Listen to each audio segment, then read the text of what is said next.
Good morning, everybody, and welcome to Coffee and Football, presented by John Donovan and Longhorn Wealth Management Group. I'm your host, Blake Monroe, where I'm joined each and every morning by Bobby Burton and Jerry Hamilton. 75 days, guys, until kickoff. Nice little number there. Tell us where you're checking in from, what you're drinking, get your questions in, and tell us who was your favorite number 75 over the years. We're always interested to see all the various answers on that. But, hey, let's jump right into it. Recruiting is the name of the game. It was a huge weekend for the Longhorns. Jerry, I'm going to let you take it away. Yeah, so I think Texas had a great weekend. Obviously, everybody's asking about the Corey and more. We had a great live stream last night. We had over 5,300 people on that at one point. So thank you for the continued support. But huge recruiting weekend for Texas, and I think it went really well. Does that mean Texas is going to get every guy? No, never do. But I think Texas did a great job over the weekend. Obviously, everybody's asking about the Corey and more. I had it at 65%. Headed into the visit. I have it between 65 and 70 now. I haven't changed anything there. Got the Oregon visit scheduled for this weekend.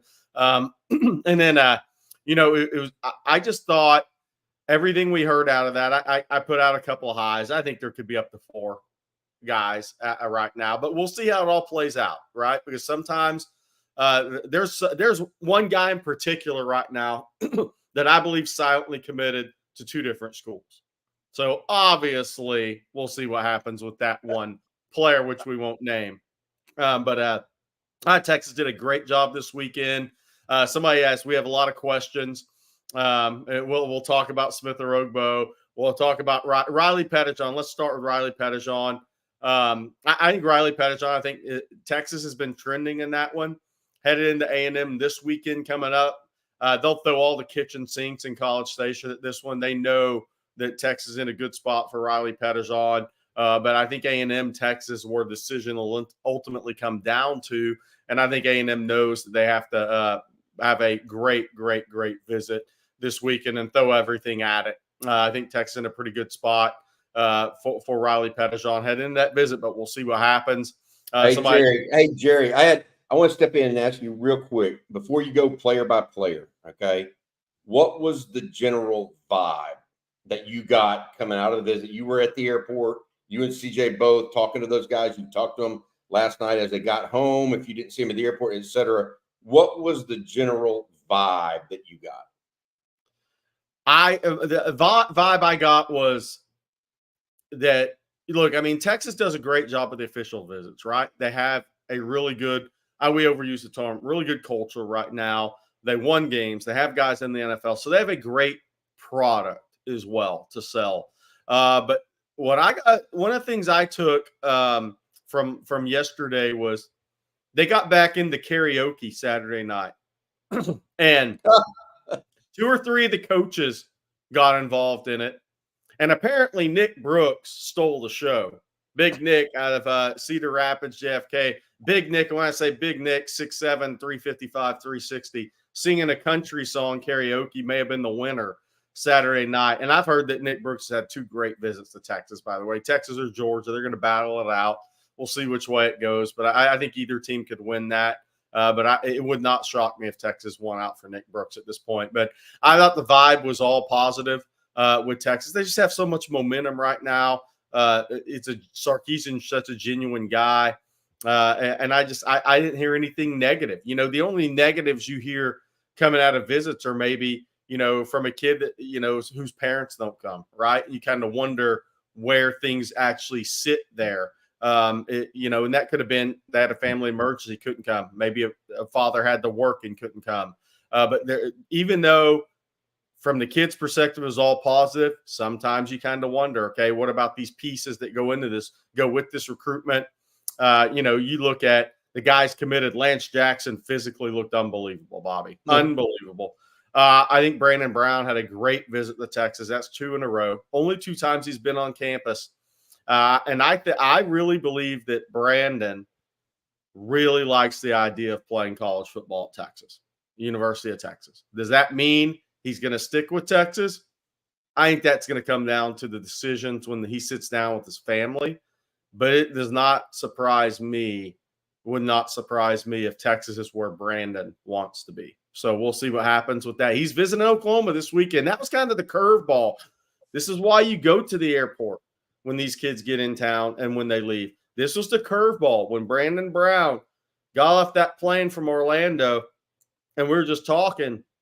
I mean, CJ and I were there with him, and I just literally asked his mom, his older sister. I said, "Y'all ready to go visit Miami next week?" And the mom looked at me and said, "Oh no, he's going to visit OU now." And I said, "Brandon, you going to OU?" He said, "Yeah, I'm visiting Oklahoma." That's why you go, right? I mean, that was kind of the big news headed into the weekend, was that Brandon Brown's not going to USC or Miami or A&M. He's going to visit Oklahoma next weekend. But I think Brandon really, really, really likes the idea of playing at Texas. It'll be interesting to see how it turns out. Jerry, other question I had for you. You mentioned Lance Jackson. There were 16 recruits in all, right? Yeah. Only two of those, I guess, or three of those had committed to Texas. Ricky Stewart, Lance Jackson, and Brandon Brown. I didn't hear much about Ricky Stewart over the weekend. Lance Jackson, I heard he looked phenomenal. Take us through that process and whether or not I know CJ and you were both talking about this yesterday, how Lance Jackson was kind of recruiting other players throughout the weekend as well. Yeah, so I think that's kind of the role these guys take on. I think Lance Jackson spent a lot of time with Marco Jones, the edge out of San Ramon Valley there in NorCal, east of San Francisco, he's going to announce his decision July 2nd. Marco Jones, who's bigger in person than you think, by the way. So 6'4.5", 230 is a legitimate height weight for him. Looks like Texas, Michigan is where this decision will come from, headed into this weekend's final official visit at USC. So we'll see what happens there. But yeah, the guys definitely did some recruiting, some bonding with some of the guys that maybe they had been messaging back and forth with, but hadn't met until the in-persons. Lance Jackson and Marco Jones, they share a common love of baseball as well. Marco Jones was actually leaving Austin, headed to Southern California, to Irvine, California for a summer baseball tournament.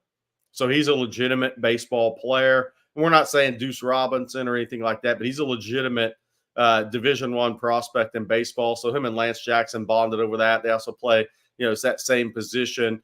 But it was interesting kind of going through the player hosts. Cedric Baxter hosted Brandon Brown, which I thought was smart by Texas, because that's an Orlando kid who was committed to FSU that decided Texas was the spot for him, when I think a lot of people thought FSU maybe is where he should have gone, and he's having a great time at the University of Texas. I thought that was smart. Smith Orogbo was hosted by Xena. One of the interesting team news things that came out of that was, I was talking to Smith yesterday on his way back, and he said Xena told him he came in at 235 pounds in January, and he's 260 right now. Oh, so there's a little bit of team news for you. Xena's up 25 pounds from when he reported to Austin, 235 to 260 in a pretty short amount of time, which means he's going to 275, guys. And then, you kind of look at some of the other hosts. Somebody asked about DeCorian Moore. DeCorian Moore requested Ryan Wingo to be his host. The CJ broke that news on Texas football on Friday, which is interesting. That means DeCorian is a thinker. He's thinking about, look, Texas, wide receiver, 5-star guy that Texas signed last year, Ryan Wingo. Being around Ryan Wingo, getting the questions answered from him that he needs answered as a recruit. All the other stuff kind of falls in place for the Moores. I mean, there was 15 family members and friends there in one of the photos. Rod Babers was joking about it last night. We've never seen that many family members and friends in a photo on an official visit before at Texas, but that's what it was. There was about 14, 15 people in the photo. Obviously, some of his family lives in Austin. The mom's from Austin, went to Lanier High School. Grandmother lives in the Austin area. So there's a lot of family in Austin, but the fact that they were all at the University of Texas around that official visit, I think obviously DeCorian Moore said it when I did the interview with him that's on Texas football that a while back, that's in the archives of the video. He knows where his family wants him to go. Now it comes down to where does he want to be. And I think Texas did a great job with him this weekend. Good stuff, Jerry. Just good stuff. It sounds like, the other thing I heard is that they had over at the Victory Lap, they were playing a boxing match that the players all went to go watch. Victory Lap's a bar, kind of a sports bar place right off the West Campus. and they all rented that place out, and the kids all had a lot of fun over there on Saturday night as well.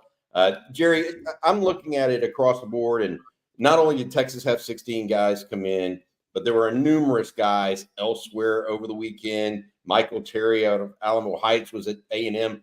A couple other guys were off at USC and Miami, et cetera, all over the country.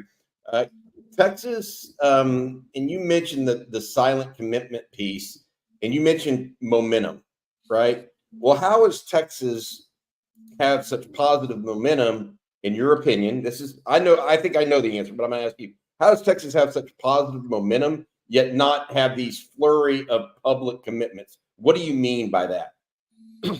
Yeah, so I think I think the Texas staff knows where they sit with a lot of guys, but Sarkisian does not. Look, he could have 18 guys committed right now, but that's not the way Texas recruits. I mean, anybody that's followed Sark since he's been in Austin knows that's not the way that he recruits. He wants these guys to take the visits, make sure they know where they want to go, and then make your commitment and have a big day and big celebration and all that. But Texas isn't pushing to get these guys committed so people can look at the class and say they have 18 guys committed and they're ranked here in the recruiting class.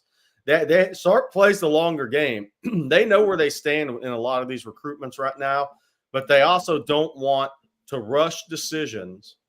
And then these kids during the season come back and say, hey, man, I didn't get a chance to take my visits. I really want to go. I decided I want to go to Tennessee for a game. To get through the recruiting process, know where you want to go, lock in, go enjoy your senior season. I mean, I think that's kind of where it's at. I think the Texas staff has a good feel for where they're at with a lot of these guys, and it's going to play out. The next thing I'm watching is for who cancels visits. Kelon Johnson told me yesterday afternoon, unlikely he goes to USC. It's going to be A&M or Texas for him. You could see a couple other guys maybe cancel an official visit this week and not take a final official visit, get closer to making that decision. So it'll be interesting to see. Bobby, I want to zip through a couple of these questions real quick if you don't mind. Go for it, buddy. So Antoine, sorry, I got a bug in my throat this morning. How are we feeling about Smith or Ogbo? Rockpell, meaning he was assign a Rogbo next. Look, Smith is interesting because his family did not come on the visit. His father went on the April visit, the unofficial visit. Father had work stuff this weekend. I personally think Smith's number one choice is Texas. But does that mean he's going to go to Texas? It does not. The academic piece is large, and you would say that gives Texas an advantage over Texas Tech and Oklahoma. Washington's in his Final Four, which he announces July 1st, but I don't see that. So the question is, does the family think Austin, everything that comes with that's too big, too much distraction? Very academic minded. That's a family that doesn't even want to talk football. They just want to talk academics. Literally a college went in May, from what I was told, and talked about football first, and the meeting ended. It's just kind of the way it is. So it'll be interesting to see. I think Smith's really likes Texas. That doesn't mean he goes to Texas, though. So that'll be interesting to see. Odenhorns talked about Wingo hosting Decorey and Moore. Trace Little, thank you very much for the super chat. 15 silent commitments, right? I think 4 or 5. I'll go there. Z-Bread, T. Hines or Kelon Johnson, French or Lockett? Great question. I think we'll see. Again, I think Kelon Johnson's close to a decision. I think Tanook Hines told me early July he's coming off a Notre Dame visit. Does he still visit Baylor this weekend, or does he just shut it down and make a decision after visiting USC, Texas, and Notre Dame? We'll see on that. French or Lockett, big weekend coming up there. Jamie French, Khalif Lockett on campus. I put the odds higher for French than Lockett going into this weekend. I see a scenario where those guys go to different schools, but we'll see how it plays out, right? And I'm just going to go down a couple more of these. Is Riley Pettijohn visiting A&M by himself? I'd be very surprised on that. I think that'll be a family visit. Let me go down a couple more questions here. Sorry. What about the O lineman out of Northern California, John Mills? Good question. Done with the visit process. Decision could come anytime now into June, early July. I think Texas, Washington, Florida on the peripheral. He had a good couple of visits to Florida, Washington. But the key there for John Mills, and I've always had it about 65, 70%. I remain that way. Is he's said a couple of times, I want to play football in the South. If that maintains, you really like Texas' chances there. If Washington's late run, with family doesn't do something to change that. This is an interesting one, Bobby. The fact that Sark's trusts younger guys to host recruits says a lot. I agree with that because that shows a confidence in the culture and the guys you're recruiting into the program. Daniel Cruz hosting John Mills, Ryan Wingo hosting DeCorian Moore, Ty Anthony Smith hosted Jonathan Cunningham. John Tay Cook hosted Kelon Johnson. A lot of times, Bobby, it used to be the older players hosting guys. Texas is using these younger guys now, which tells you that they feel like the kids they're recruiting, not only were they right on the fit at Texas, but the experience they're having at Texas. All right. Hey, we need to say thank you to our sponsor. Thank you for that also, Jerry Hamilton. Just a plethora of news coming out of this past weekend's recruiting weekend for the Longhorns. Thank you to our sponsor, John Donovan, President, Longhorn Wealth Management Group. John's a proud Texas Exes Life member whose wife and 6 siblings are also UT grads. This explains why John branded his firm Longhorn Wealth and has dedicated his firm to providing total wealth management for Texas alums, employees, family, and friends. John's a certified financial planner with more than 30 years of experience and wants to offer every OTF member and fan a free 90-minute consultation to explore how Longhorn Wealth can help you and your family maximize your wealth, minimize your taxes, and secure your own financial future and legacy. So to schedule your own 90-minute free consultation, simply call the Longhorn Wealth team 972-707-4900 or schedule an appointment online at www.longhornwealth.net. Lastly, Longhorn Wealth is wishing good luck to all of our current and former Longhorns who are competing at the U.S. Olympic trials for the right to represent the USA in the Summer Olympics in France in July and August. A couple of swimmers, by the way, have already qualified for the U.S. Olympics. And sticking on that, thanks, John, for your sponsorship.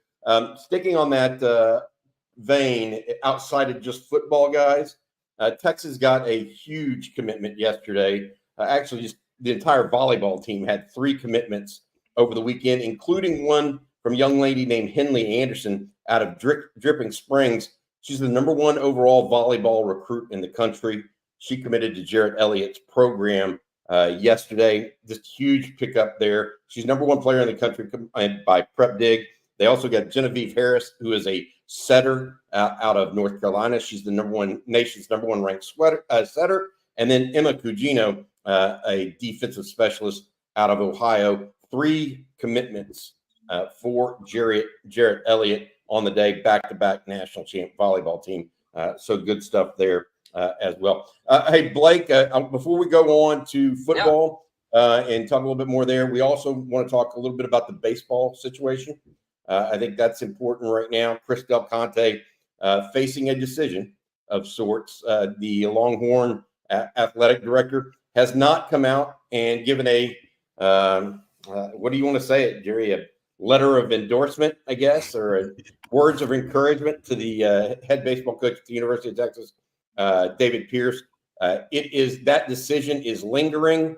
How much longer is it going to linger? Well, let's wait and see, because it's pretty clear that if they wanted to have a decision of somebody that wasn't in the baseball tournament still, they probably already would have had that decision. I think but the College World Series is underway, and we'll have to wait and see what comes of this and what Chris Del Conte has up his sleeve as it relates to the baseball program. Certainly something that I'm monitoring on a number of fronts. I mean, there are 3 or 4 coaches at the World Series that are definite possibilities for the Longhorns.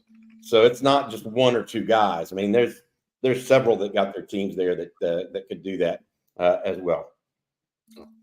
Definitely. Hey, Blake, I want to bring up something living rent free in UT said, because I think this is important. Feels like Texas in the top 2 for all their prospects, even the out-of-state guys. This is why I like where Texas sits in this recruiting class. I'm telling you, Myron Charles, even though he wasn't on campus last weekend, that's very much in play for Texas heading into the FSU visit this weekend. Javion Hilson visited last week, and we quickly forget those guys. Josiah Sharma. I mean, Texas is, when we talked about Marco Jones, we talked about Kelon Johnson, A&M or Texas. A big one coming in this weekend, Nick Townsend. Keody Armstrong commits to A&M. Nick Townsend's been the top tight end for Texas on the board. Texas Bama for Nick Townsend headed into this weekend.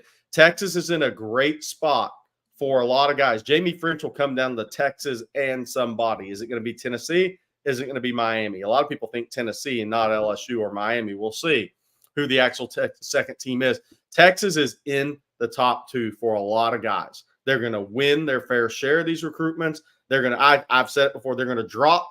They're not going to win 2 or 3 that maybe we all thought they'd win. They're going to win 2 or 3 maybe we didn't think they'd win starting June. But Texas is in a good spot in this recruiting class because they are in the top 2 for a lot of really talented players. And that makes for a strong recruiting class. What we've been saying is a 4th straight top 5 level recruiting class. Now, that is one part of it.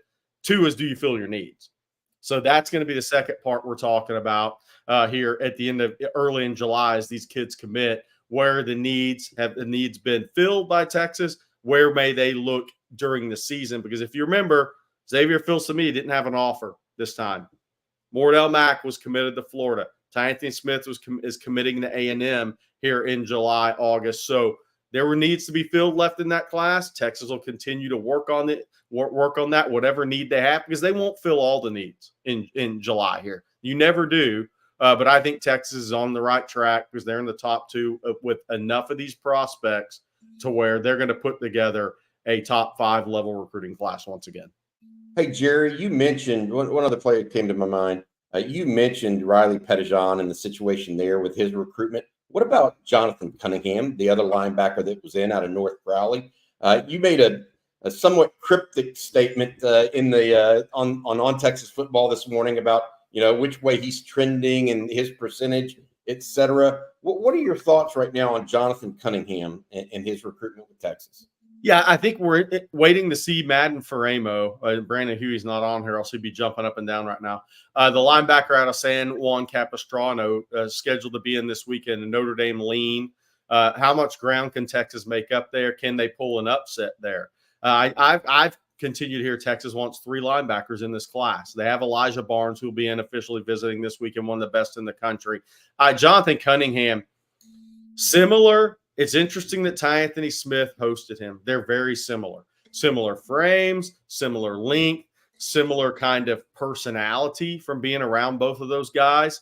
I thought that was a pretty good fit host right there for Jonathan Cunningham. And similar to Anthony Smith, Jonathan Cunningham has that frame that you have to project out a year from when he enrolls at Texas. Anthony Smith was, 6'1", 195, 79-inch wingspan when he reported to Texas, 197, something like that, closing in on 210 apparently, or expected to be 210 by August. But those guys take a little time. But I think Texas will win that recruitment if they make the push. I'm interested to see what happens with Madden Faremo this weekend. All right. Hey, Jerry, go back to, if you don't mind, go back to Kelon Johnson a little bit, because I'm trying to the receiver position is one that is interesting to me, kind of not unlike the linebacker one, where you're trying to juggle different pieces, but the receiver group looks more wide open because you don't have any commitments from that position at this point. But here's one of your favorite guys I know, and his name's Kelon Johnson, and you've been saying it's 50-50 Texas A&M. What is it that you like about Kelon Johnson and why you put him up there with the best in the state or even country? He reminds me of kids from South Florida from years of doing this nationally with Under Armour camps, ESPN, what have you. He's a guy that is not even close to where he's going to be physically. And I think he makes a big jump. Coach Smith, that group does a great job at Hitchcock. It's a smaller school, right, in Galveston County. The key there is, though, he goes from football to basketball to track. And they won state 2 years in a row in basketball. So he gets in the track later. But he's not a guy that is in Dallas working with margin hooks, right? That's really developing and physically he's going to develop more at the college level. He's going to be a sleek guy, but the one thing he has that you can't coach is he's got such a combination of initial quickness, ability to accelerate, ability to decelerate, and then long speed. He runs 10.6, but I swear if he just trained for track, he'd run 10.3. But some people say, well, wait, is he a track guy? No. Here's the thing you got to like about Kelon as a prospect, and I actually think this went over really well with Texas and Texas A&M and their recruitment of him. He passed up the regional track meet to go make a visit to Texas. So if you're wondering, is he a track guy that's good at football? No, football's his number one, and he realizes where his future is. He passed up a chance to qualify for state in track to go make a visit to Texas in the spring. That's just a really good athlete that's dedicated to football, that knows where his future is. I think his upside's really high. So we'll see what happens there. I think what's interesting about that recruitment is, and I reported this, is, coming off the A&M visit, everybody, there was talk, he's going to A&M. It's done deal. He's going to go to A&M. Sark tried to call him that Sunday. So that tells you right there, okay, Texas really likes this guy. We've been saying that. It's almost like people don't understand the type of player Sark recruits sometimes in our industry. It's wild to me. But we'll see what happens, because, the great thing is you're there on that official visit weekend. Obviously, DeCorian Moore gets a lot of the attention on that official visit weekend. So how does that all play out with A&M? That you're our guy, you're our guy, you're our guy. You and Khalid Lockett are our guys, right? At Texas that DeCorian Moore is the guy. Jamie French is also in there. And there's a lot of very talented receivers that are wanting their shot to be a Texas Longhorn. So it'll be interesting to see how it plays out. I think deep down, in heart of hearts, I think Kelon wants to be at Texas. We'll see what happens, though. Hey, another guy that we're getting a lot of questions on is actually somebody that committed elsewhere, and tight end Coyote Armstrong, who committed to A&M over the weekend. And Jerry, there's like 10 questions regarding him, so I'm just going to throw a couple at you. Did the commitment to A&M shock you? I thought he would take his visits, so I was surprised that he didn't finish the official visit process. But I do think that A&M has been really targeting him for a while, and so I think that was all eggs in the basket there. I think they knew that. Look, Nick Townsend probably wasn't going their way. It looks like Alabama, Texas. You can't walk away empty-handed with those two guys. There's two. It's kind of like linebacker. Elijah Barnes, Riley Pettijohn, two of the top linebackers in the country in the same class in this state. Coyote Armstrong, Nick Townsend, two of the top tight end prospects in the country. You can't go for two and both those guys go to Texas, right? That can't happen. So I was surprised he didn't make the official visit to Texas. But the crazy thing there is we'll see how things play out. Ty Anthony Smith never made an official visit to Texas either. But I do think this is more of a solid commitment for A&M with Coyote Armstrong. But I was surprised that he committed before he ended the official visit process. And then one other one real quick. This one from LL. He says, with him committing to A&M, are they viewing Michael Terry as that guy now at that position? No, I think Nick Townsend, Amari Winston's committed coming in. Texas really likes Caleb Edwards out of El Dorado Hills in California, guys. They really like his upside. Michael Terry is an athlete that could end up at tight end. The interesting thing there is a former NFL player that I talked to Saturday has seen Michael Terry and kind of thinks tight end would be his best position long term. So we'll see if that plays out that way, but we'll just have to see on that. But I think Michael Terry is being recruited as an athlete by Texas and Texas A&M. Doesn't necessarily factor into one singular position right now for those schools. Hey, by the way, guys, I have to leave a little early. Got something medical got to take care of. So it's that time. You know who's back? Blake. Manscaped is back. And look, this is all I got to say. This is all I got to say to you guys this morning. It's the smooth sack summer. Ladies, plus gentlemen, it's my pleasure to announce that smooth sack summer is officially upon us. When you're playing in the summer sun, make sure you're groomed from pubes to bum. Thanks to our friends at Manscaped, you can make this season your smoothest. The Performance Package 5.0 Ultra is the ultimate bundle to keep your boys downstairs cool while looking hot. Join the 10 million men plus worldwide who trust Manscaped with our exclusive offer to get 20% off free shipping when you go to manscaped.com. Use code ONTEXAS, all caps. Summertime, and the trimming is easy. Hey, and I got more. You know I got more on this. Every man knows how scary it can get when going for a close shave below the belt. That's why I trust Manscaped for all my sensitive areas. And I'm not thin-skinned, just got sensitive areas, right? The 5th generation trimmer features 2 interchangeable next-gen skin-safe blade heads, a standard one for taking a little off the top, and a new foil blade to go smooth wherever your heart desires. Wait, we also have dual LED spotlights to provide contrast on multiple skin tones, 3 length setting combs, and did I mention this summer this trimmer is waterproof too? Beach, lake, or shower. This razor will devour even the strongest of pubes. Manscaped even threw in 2 free gifts for their Performance Package 5.0. The Manscaped Boxers and the Shed Travel Bag.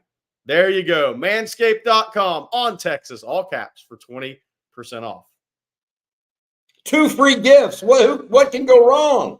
Well, I forgot one. There's another one. I'm not done.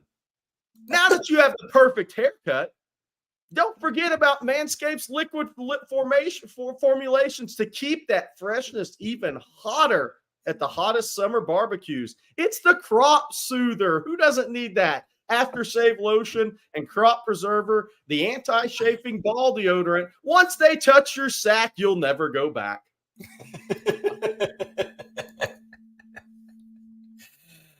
Bravo. Well done. As always. Good stuff. I missed it. And apparently everybody else. Cover desk, Garrett says. Okay, guys. Well, we're going to jump back into some questions now. I don't know how we're going to recover from that.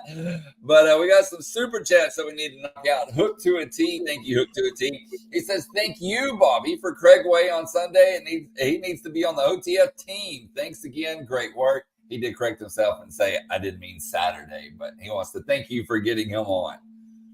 Oh, yeah, happy to do it. Craig's always gracious with his time. If you know Craig at all, always willing to go the extra mile. He was actually on Saturday up in Fort Worth, Arlington area at a party for one of his former bosses, a retirement party.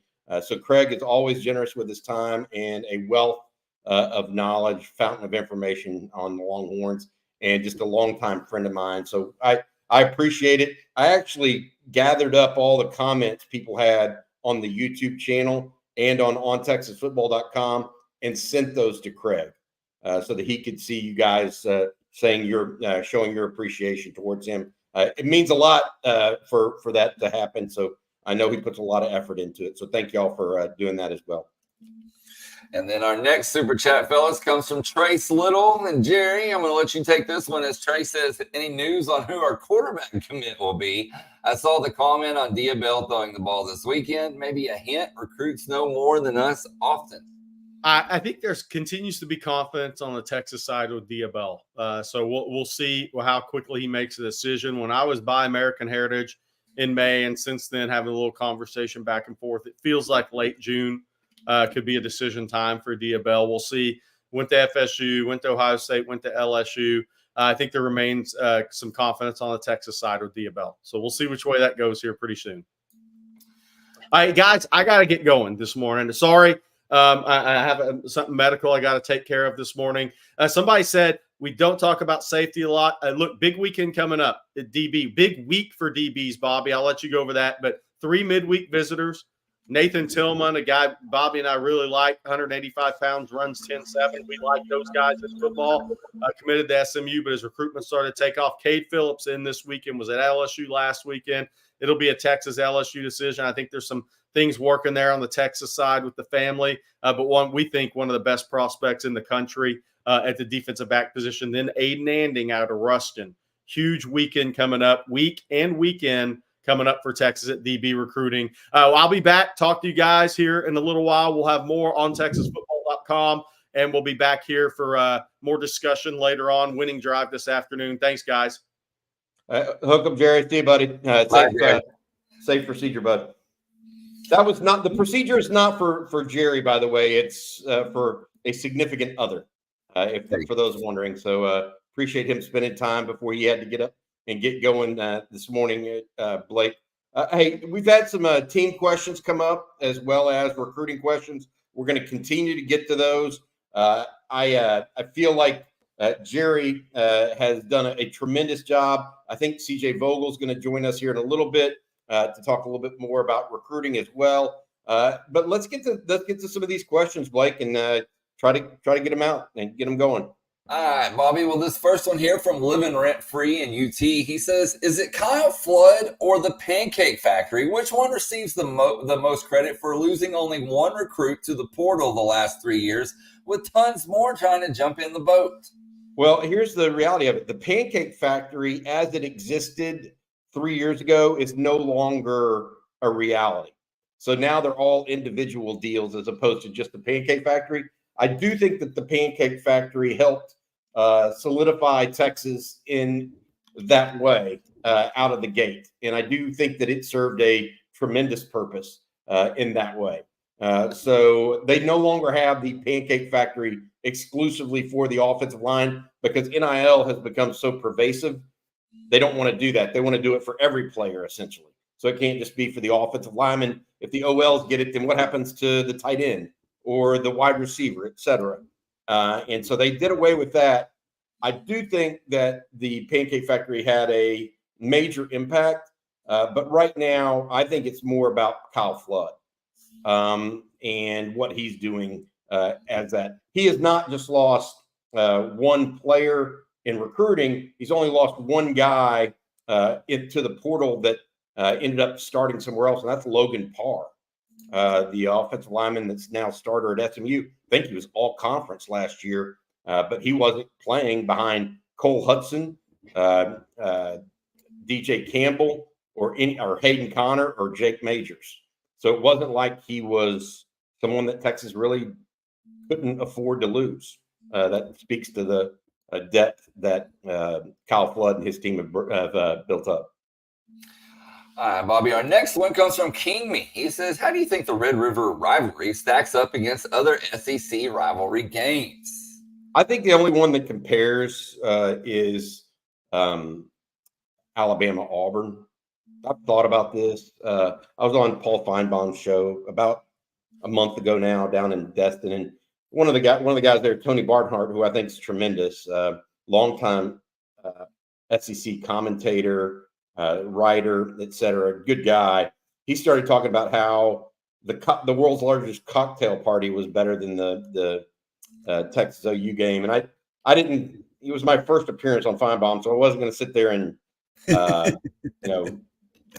on it. But I will say this. I mean, how is something that's called a party going to be a better rivalry than something that's called a shootout? I mean, rivalry is about hating each other, not about going and having drinks together. It's like it's just a different tone. Texas and OU is a lot about hate. Yes, there's some mutual respect at some level, but not much. And I love it. I think Alabama-Auburn is the only other one, in my opinion, Blake, in the United States that really matches it. I know people will say Michigan-Ohio State. And I would add that one to that list of Texas OU and Alabama-Auburn. Those are the three. But down south, it's Texas and OU in the southwest, Alabama-Auburn in the south, Michigan-Ohio State in the Midwest. And then this question here comes from Phil. And Phil wants to know, and I think everybody wants to know, Bobby. Phil's definitely not alone. How's the weight situation with Sadir Mitchell? It's been, I reported this last week. It's been up and down. It's not necessarily what you want to hear. I think he's been anywhere between 358 and 375 in the last 2 weeks, 3 weeks. Just, his weight vacillates that much. And so as we're looking at it, Blake, and as even the coaches are looking at it, they want some consistency out of it, right? I mean, we talk about it all the time. You have to get consistency from these guys to trust them enough to even play and put them on the field. That's right now his issue. He's got to be more consistent when he gets on campus, and we'll see what happens. That's all there is to it. And while we're on the subject of defensive linemen, specifically defensive tackles, Chin Ups wants to know any word on Melvin Hills, the other defensive tackle signee. Hey, great question. Thank you for even bringing up Melvin.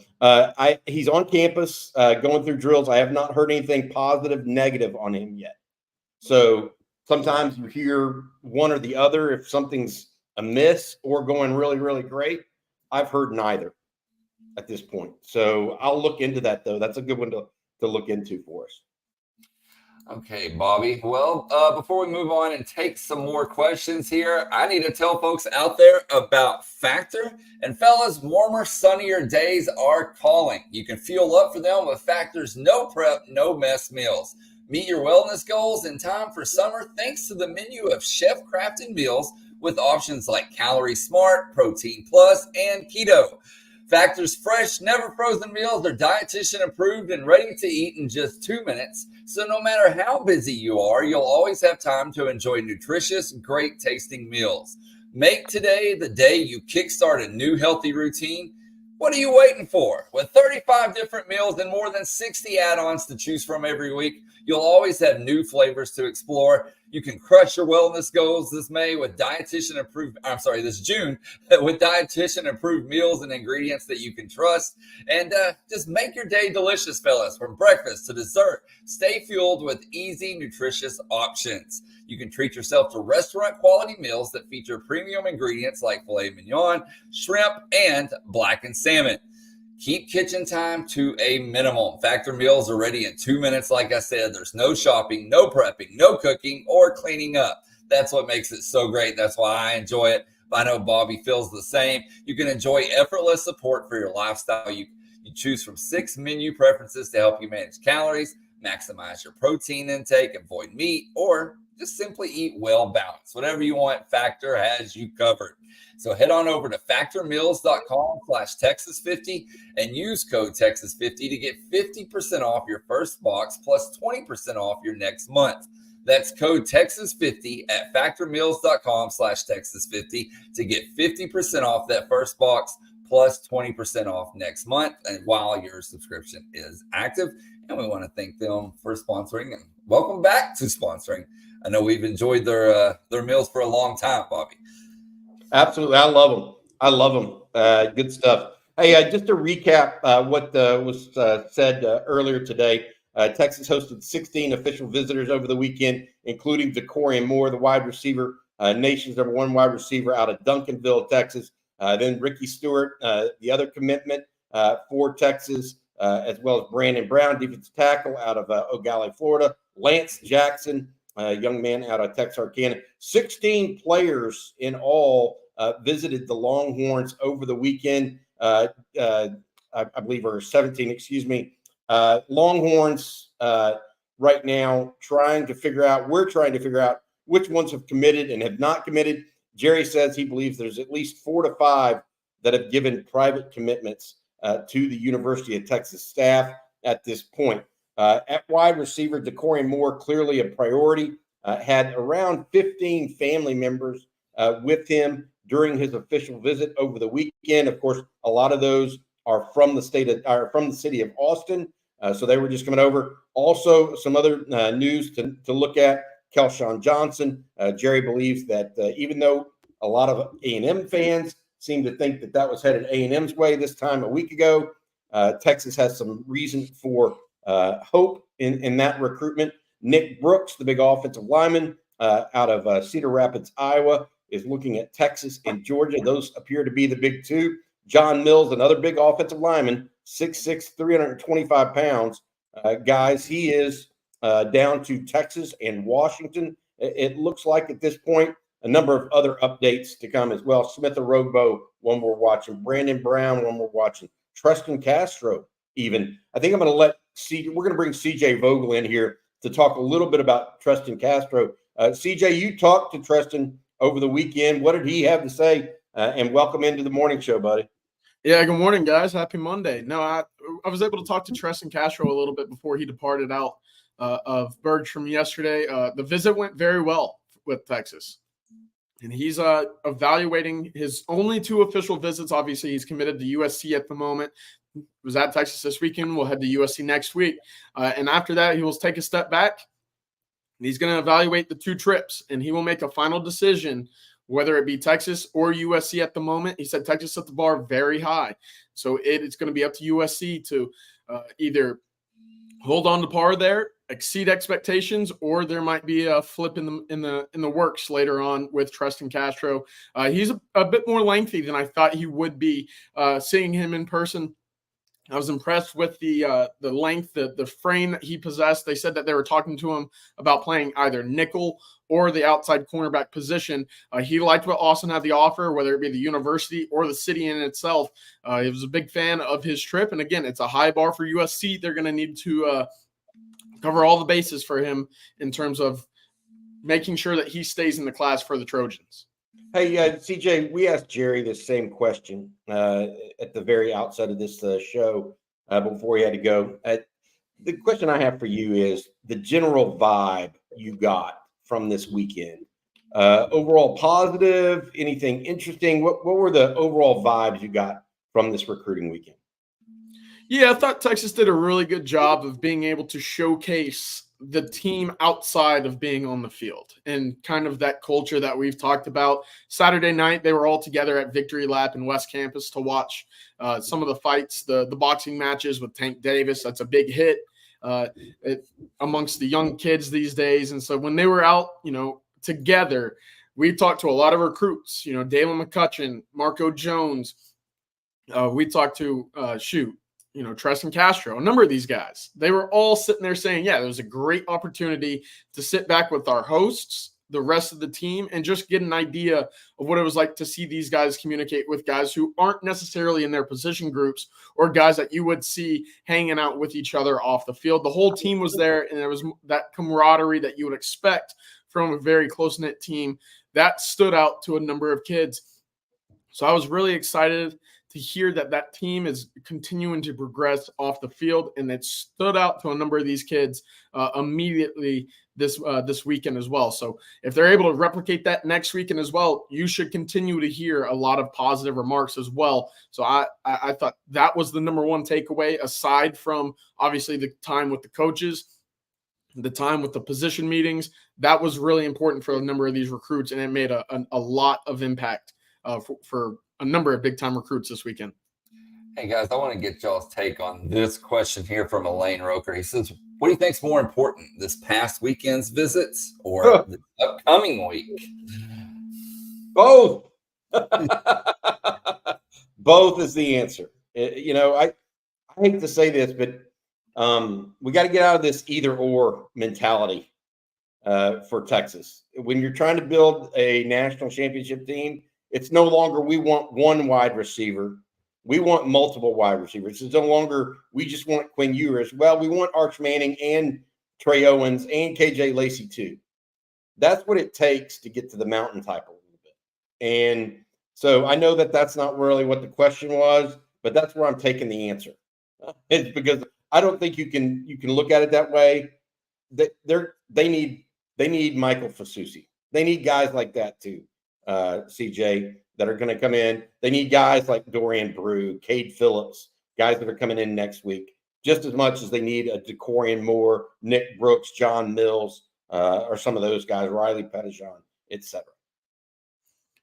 And then these next 2 questions, guys, if my mouse will click off there, these next 2 questions are somewhat sort of related here. So I'm going to read both of these to y'all and then let y'all answer. Zach Kern says, hi, fellas. You think that Sark getting his recruiting class together late is sustainable? Every year, I'm spazzing out about this time of the year.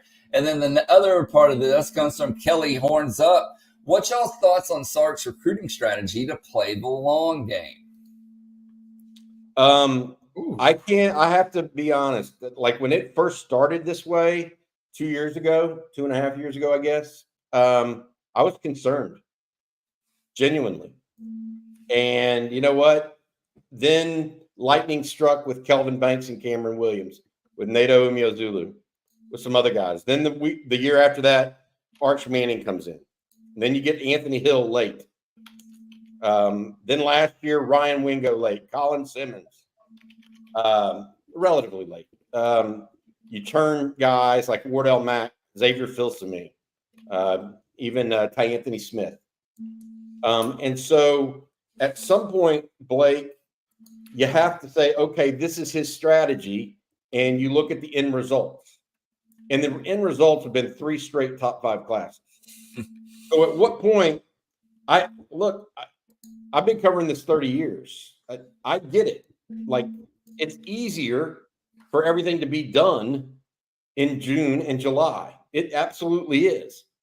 But is that what's best long term for your team? And I think that's where Steve Sarkisian likes to play. He likes to gamble a little bit in this regard, I think. And I'm not saying it's actually gambling. It's just he likes to wait and see who really wants to be at Texas and really push the envelope in that regard. And I think it's fine. I think it's working out tremendously for the University of Texas right now. I mean, all he's done is double down. All he's done is double down, and he keeps coming up. He keeps drawing a 5 when he's drawing at 16. You know, so he's doing great. These official visit weekends are so important. And of course, with the way that the timeline for recruiting has moved up over the years, whether it be a second, signing day in December, there might potentially be one later on down the road that starts up around August as well. Everything starts to move up and up and up. The big thing for me is getting those visits in April to get those guys an idea of what it's like on campus, to lock in that next month of May, the official visits for June. Because again, we've seen it over the last couple of years under Sarkisian. June is so important for official visits. And we don't really see a whole lot of official visits, more so in the fall anymore. So to get these guys on campus and to really get them an idea to shut things down, very important. We've seen it with Anthony Hill. What you do in June carries over. We've seen it with Colin Simmons. The same thing. Now, in the most recent classes, you see the bulk of your class start to establish right now, whether it be this week, next week, or the first 2 weeks of July. That's where most of your class comes together. Texas actually got a pretty hot start in this cycle with 10 guys committed before the turn of the calendar. So they're, in my opinion, a little bit further ahead from what we've seen over the past 2 or 3 cycles. And again, with all these guys coming in, there's 7 guys committed in the 2025 class coming in this weekend, Bobby. That's a great opportunity to kind of get an idea, if you're Jamie French or Michael Fasusi, who you'll be playing with and whether or not you'll be a good fit in that class or at the University of Texas in itself. So I like how they've gone about it. This year, I think they've gone out and they've added some national guys earlier as a result of, 1, winning on the field, and 2, having an established program with the coaching staff at Texas remaining on campus. Very important for that aspect as well. But this weekend is going to be very important again because you have that chance to kind of sit back and say, yeah, here's 7 guys that you'll be playing with. If you want to join the fold, we're all going to be recruiting you, whether it be the coaching staff or the players. It's a great opportunity. But this way that Sarkisian's gone about recruiting and filling up his classes and the timeline of the recruiting cycle, I've loved it so far. And our next question from Jason: how important is it getting the last visit from a recruit? I think it varies at times, right? Sometimes it's very important to get that first visit because some kids are very impressionable. You want to get out there. Texas doesn't do this often. They like sitting back with that second and then last week of the week or of the month of June. But sometimes it's very important to set the bar very high. With Treston Castro, the cornerback out of Upland, Texas, or California, he sat there and said, yeah, it's going to be Texas or USC. I'm going to compare the 2 visits, and then I'm going to sit back and make my decision. Javion Hilson was the same way. He's going to Florida State next weekend, and he's going to use his time in Tallahassee to compare it against Austin, and then a decision will come from there. So if you're able to sit there and set the bar high, it's very important. Otherwise, to come in very late and kind of say, yeah, you've seen everything that you've needed to see elsewhere.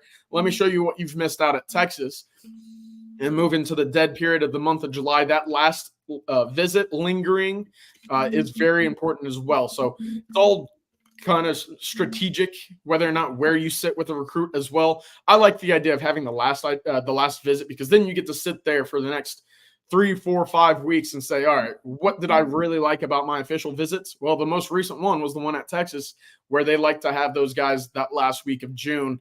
That's normally where I prefer. And the staff, again, 20 guys coming in next week, they've done a great job of making sure that week is their week when it comes to official visits. So I like the last visit if I could prefer to have a big weekend in the month of June. I'm a big believer in first or last visits, typically. I think it was actually tracked back in the like 2004, 2005. The first and last visit were the two most impactful of a recruit.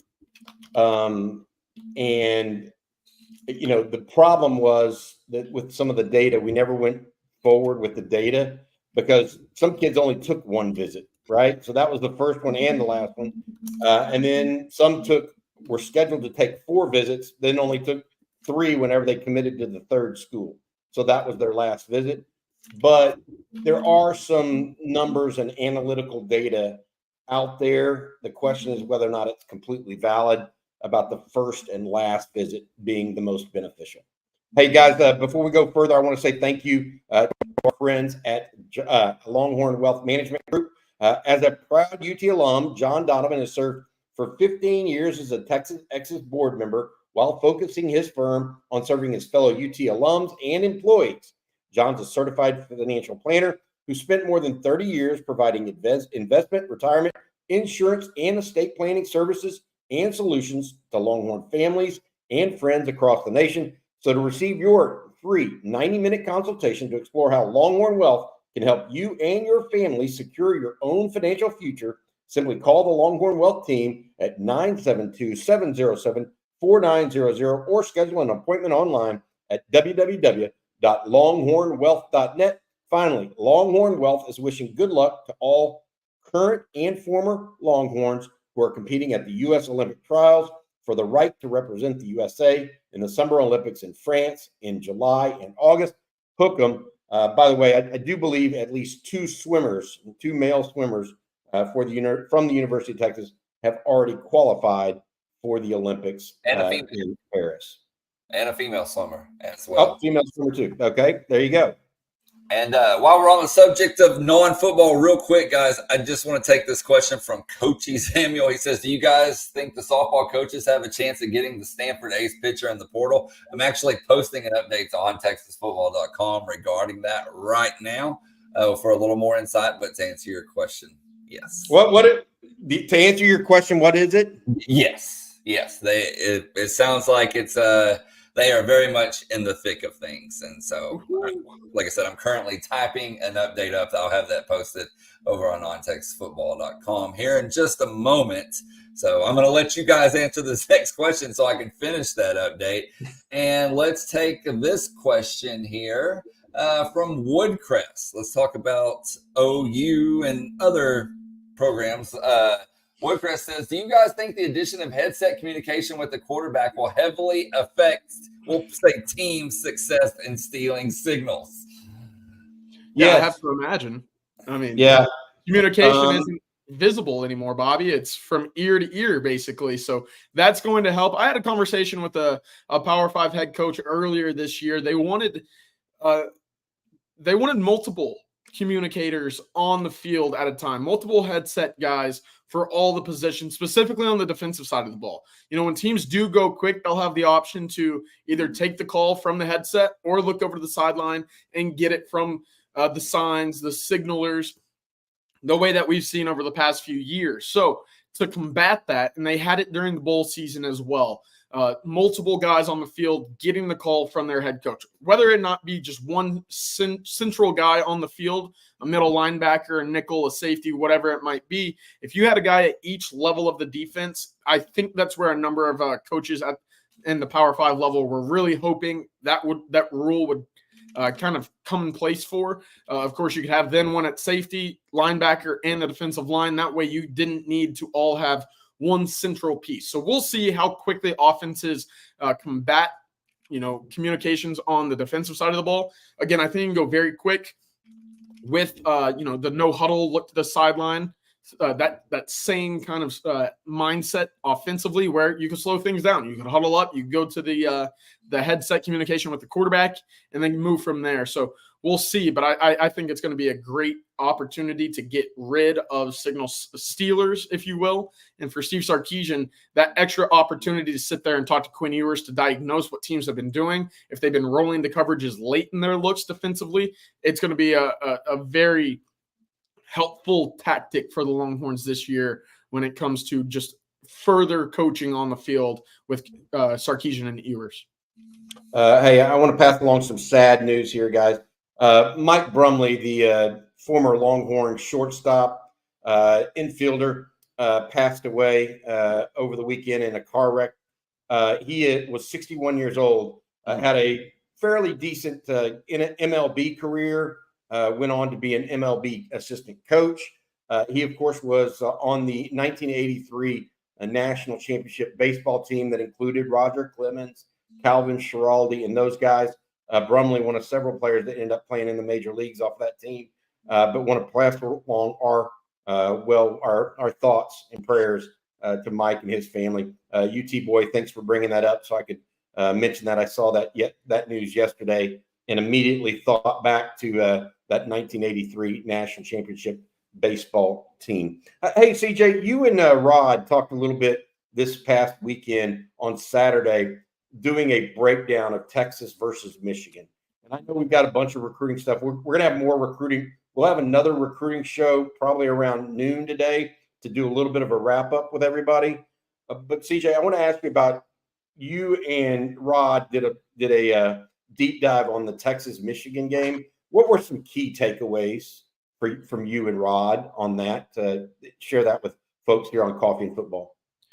Yeah, I think we all can agree the strength of that team will come from the trenches, right? I know Michigan is departing a lot from the offensive side of the ball. They're going to have to replace a number of offensive linemen, I believe all of them, and their sixth guy as well. That's Zach Zinter, who actually started the first 8 or 9 games, broke his leg, and departed for the NFL afterward. But you look at that offensive line, Bobby, and the thing to me is experience. They might not have been full-time starters at any point at their time at Michigan, but you look at how old they are. That's very important to me with the offensive line. Senior transfer, grad transfer, redshirt junior, redshirt sophomore. Every expected offensive lineman has been in the Michigan program for at least 3 years. And the way that they've kind of instilled that hardball mentality of physicality up front, that's something I'm looking at right now to say, okay, even though they're replacing a lot of guys, these guys have been around the program a while. They've been around the block. They understand what it's like to play that style of football.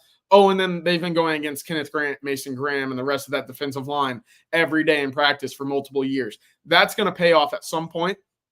Whether or not Texas has the legs and the bodies up front to challenge them or not, they're going to be, in my opinion, very talented, this group. The question is, if Texas is able to move the football offensively, which I expect them to have some success, right? They've got some horses in that stable offensively.